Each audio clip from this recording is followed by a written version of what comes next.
रिया अपने नए अपार्टमेंट में शिफ्ट हुई थी, एक पुरानी बिल्डिंग की तीसरी मंजिल पर, शहर के शोर शराबे से दूर। ये जगह उसे शांत और सुकून भरी लगी। रात हो चुकी थी और सामान अभी भी बक्से में बंद था। उसने खिड़की से बाहर देखा। अंधेरा घना था और बारिश की बूंदें खिड़की के शीशे से टकरा रही थी। उसने डिनर में बस एक सैंडविच खाया और सोने की तैयारी करने लगी।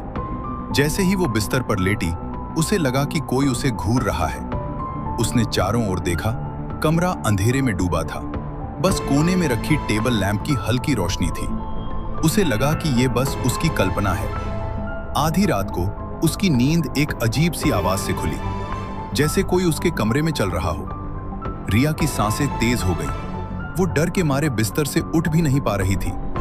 फिर उसने सुना जैसे कोई उसके कानों में फुसफुसा रहा हो, तुम अकेली नहीं हो। उसके पूरे शरीर में सिहरन दौड़ गई। हिम्मत जुटाकर उसने लैंप जलाया। कमरा खाली था, कोई नहीं था। उसने सोचा कि शायद ये कोई सपना था, पर आवाज इतनी असली लग रही थी। वो वापस लेटी, लेकिन अब उसे नींद नहीं आ रही थी। अगले दिन उसने अपने दोस्तों को कॉल किया, लेकिन कोई जवाब नहीं मिला।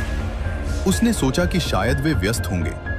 रात में फिर वही आवाजें आने लगी। इस बार आवाजें और साफ थीं, जैसे कोई उसके नाम से उसे बुला रहा हो। रिया, रिया। उसने घबराकर लाइट जलाई और इस बार उसे एक परछाई दिखी। एक लंबी पतली परछाई जो उसकी ही थी, लेकिन वो दीवार पर नहीं, बल्कि कमरे के बीच में खड़ी थी। तुम कौन हो? रिया ने कौपते हुए पूछा। परछाई धीरे धीरे उसकी ओर बढ़ने लगी। जैसे जैसे वह करीब आती, रिया को महसूस होता कि परछाई उसकी अपनी नहीं है, वो कुछ और थी। परछाई अब उसके एकदम सामने थी और रिया ने देखा कि उसकी आंखें नहीं थीं, बस गहरा अंधेरा था। तुम अकेली नहीं हो रिया, परछाई ने उसी भयानक आवाज में कहा।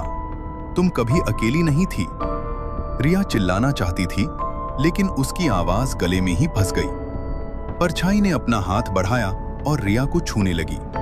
उसे लगा जैसे कोई ठंडी बर्फीली चीज उसके दिल में उतर रही हो। अगली सुबह जब अपार्टमेंट की मालकिन रिया का किराया लेने आई, तो दरवाजा खुला था।